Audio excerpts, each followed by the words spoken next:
আসসালামু আলাইকুম। এই হলো আইফেল টাওয়ার। আমি আপনাদেরকে দেখাই। আসলে আমি এই পাশ থেকে নামলাম, নামার পরে এখন হাঁটতেছি। এখন হাঁটার পরে ও একবারে আইফেল টাওয়ারের নিচে যাচ্ছি। দেখা যাক আপনাদেরকে দেখাইতে পারি কিনা। আসলে অনেক ঠান্ডা, হাত হাত একবারে কাজ করতেছে না, এমন অবস্থা। টাচ টাচ টাচ বারে কাজ করতেছে না, এমন অবস্থা। দেখেন ফুলের মতো ফুটফুটে সাদা হয়ে আছে। আসলে এটাই হলো গতকালকে তুষারপাতের নমুনা। আহ, এখন যাচ্ছি আমি হলো আইফেল টাওয়ারের একবারে কাছে। যদি আসলে জীবনের মধ্যে টাকার পিছনে যদি ঘুরলে সবকিছু হয় না। আসলে জীবনের মধ্যে আপনার সুযোগ থাকলে আপনার ঘুরে দেখতে হবে পৃথিবীটা। আল্লাহ পাকে যে কত সুন্দর করে পৃথিবীটাকে সাজাইছে, আপনি যদি না দেখেন তাহলে সেটা হবে আপনার ভুল। কারণ আল্লাহ তাআলা বলছে, আপনি ঘুরার জন্য বলছে, আপনি ঘুরেন, ঘুরে ঘুরে দেখেন, জিনিস জিনিসগুলো দেখেন, আল্লাহর সৃষ্টিগুলো দেখেন, আল্লাহর নিয়ামত গুলো দেখেন।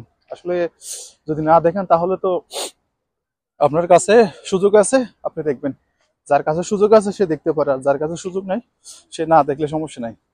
টাকা তো ভাই সবাই কামায়, আজকে আছে কালকে নাই টাকা। এখন টাকাটা যদি টাকাটা ধরে ধরে বাইন্ধে রাখি, এই যে আমার একটা ট্যুরে আমার এই 1 থেকে 2 হাজার ইউরোর কাছাকাছি আমার ইয়া হবে, স্পেন্ড হবে।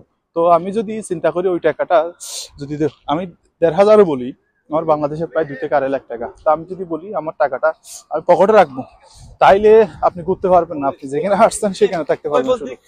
তো এখন এ হলো পাবলিক, এ হলো এখানে এটা আইসক্রিমের দোকান না কিসের দোকান জানি না, মানে কফির দোকান মনে হয়। তো দেখেন, আপনি যদি টাকাটা ইয়া করে রাখেন তাহলে আপনি এগুলো দেখতে পারবেন না।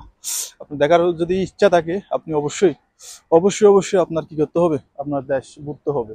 আপনার সুযোগ আছে, আপনি ঘুরে দেখেন। অনেকের সুযোগ নাই, যারা দেখতেছে না, কিন্তু আপনার সুযোগ আছে, আপনি দেখবেন। অনেকে আছে ইউরোপের মধ্যে, একটা দেশে আছে, একটা দেশে পড়ে আছে, পর্তুগাল বলেন, স্পেন বলেন, জার্মান বলেন। অনেক লোক আছে ঘুরতেছে, যেমন যাদের ঘোরার হ্যাবিট আছে, ঘোরার জন্য ইচ্ছা আছে, একমাত্র তারাই তারাই ঘুরতেছে। না হলে আমি দেখতেছি এখানে বেশিরভাগ লোক।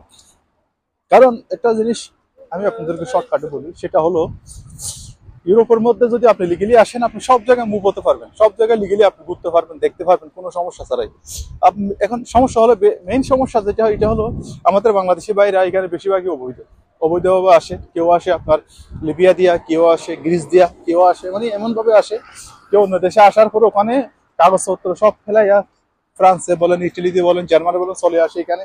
তো আপনারা লিগেল হতে টাইম লাগে মিনিমাম 5 থেকে 7 বছর।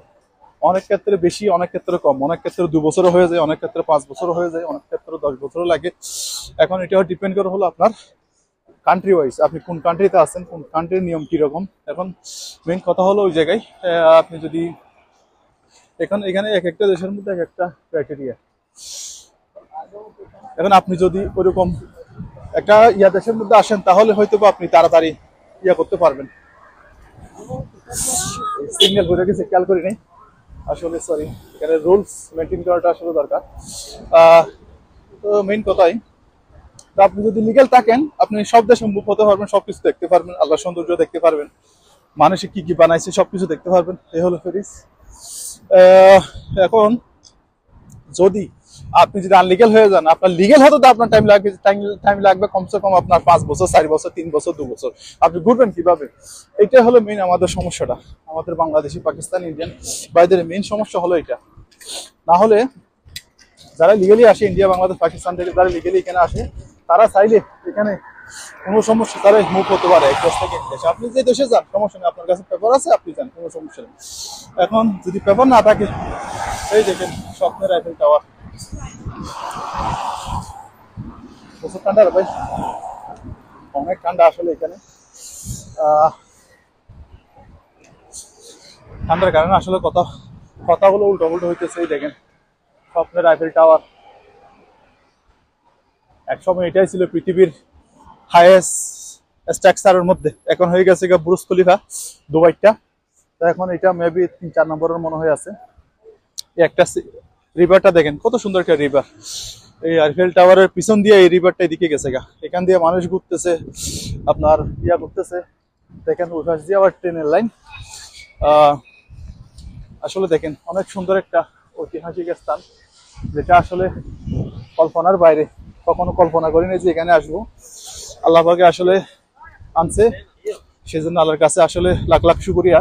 এটা বলার আসলে অপেক্ষা রাখে না। এ হলো দেখেন এশিয়া আপনার অলিম্পিক গেমস এরিয়া, এই স্ট্যাচুটা, যেটা অলিম্পিক গেমস এর স্বাভাবিকভাবে আপনারা যেটা দেখেন, এ হলো অলিম্পিক গেমস এর ওইটাই।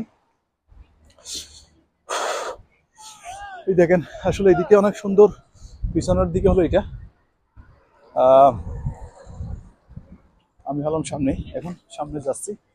দেখি সূর্য যেহেতু অপোজিট সাইডে, অপোজিট ডাইরেকশনে, এই কারণে ছবিগুলো আসলে ক্লিয়ার হবে না। এই জন্য আমি ট্রাই করতেছি অপোজিট ওই ডাইরেকশনে যাওয়ার জন্য, যাতে আইফেল টাওয়ারটা একটু ক্লিয়ার আসে। এ হলো দেখেন, এ হলো অলিম্পিক গেমসের ইয়াটা। একটা ছবি নেওয়ার দরকার এখানে, দেখি একটা ছবি নিতে পারি কিনা। ওটার দিকে তো হবে না, এদিক থেকে আশা করি হবে।